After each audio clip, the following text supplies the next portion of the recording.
রাঙামাটির পাহাড়ে গড়ে উঠেছে কুকুর শিকার ও অবৈধ বেচাকেনার একটি সংঘবদ্ধ নেটওয়ার্ক। স্থানীয়দের দাবি, ভারতীয়দের কিছু উৎসবের মৌসুমে কুকুরের মাংসের চাহিদা কয়েক গুণ বেড়ে যায়, আর সেই চাহিদাকে কেন্দ্র করেই রাঙামাটিতে বাড়ছে কুকুর ধরা, শিকার ও বিক্রির অভিযোগ।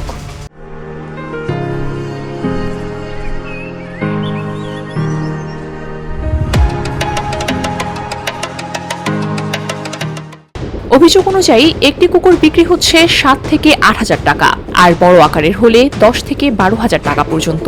এত টাকার লোভে কেউ কেউ হন্য হয়ে কুকুর খুঁজে বেড়াচ্ছেন, ফলে কুকুর শূন্য হয়ে পড়ছে রাঙামাটি, এমনটাই বলছেন এলাকাবাসী।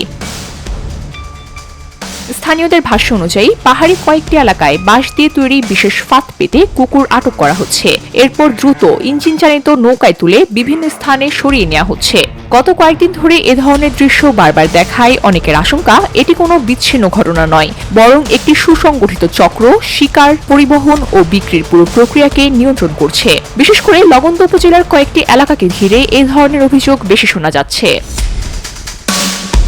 আটক হওয়া ব্যক্তিদের মধ্যে কেউ কেউ দাবি করছেন তারা কুকুর ধরছেন মাংস খাওয়ার জন্য, তবে স্থানীয়দের অভিযোগ আরো গুরুতর। তাদের দাবি, ধরা কুকুরের একটি বড় অংশ সীমান্ত পথে পাচার করা হচ্ছে, কারণ এ সময় সীমান্তের ওপারে কিছু বাজারে চাহিদা বেড়ে যায়। সেই বাজার ধরতে দ্রুত কুকুর সংগ্রহ ও সরিয়ে নেওয়া হচ্ছে বলে ধারণা তাদের।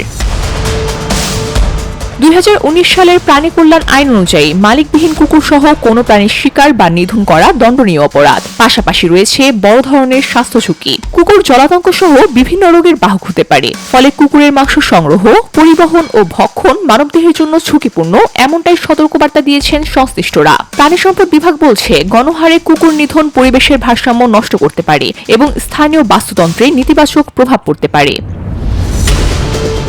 এ অবস্থায় স্থানীয়দের দাবি, ফাঁদ বসানোর স্থান চিহ্নিত করা, নৌপথের পরিবহন রুট নজরদারিতে আনা, বিক্রির চেন ও পাচার নেটওয়ার্ক ভেঙে দিতে সমন্বিত অভিযান চালানো এবং সীমান্ত এলাকায় তল্লাশি ও নজরদারি জোরদার করা হোক।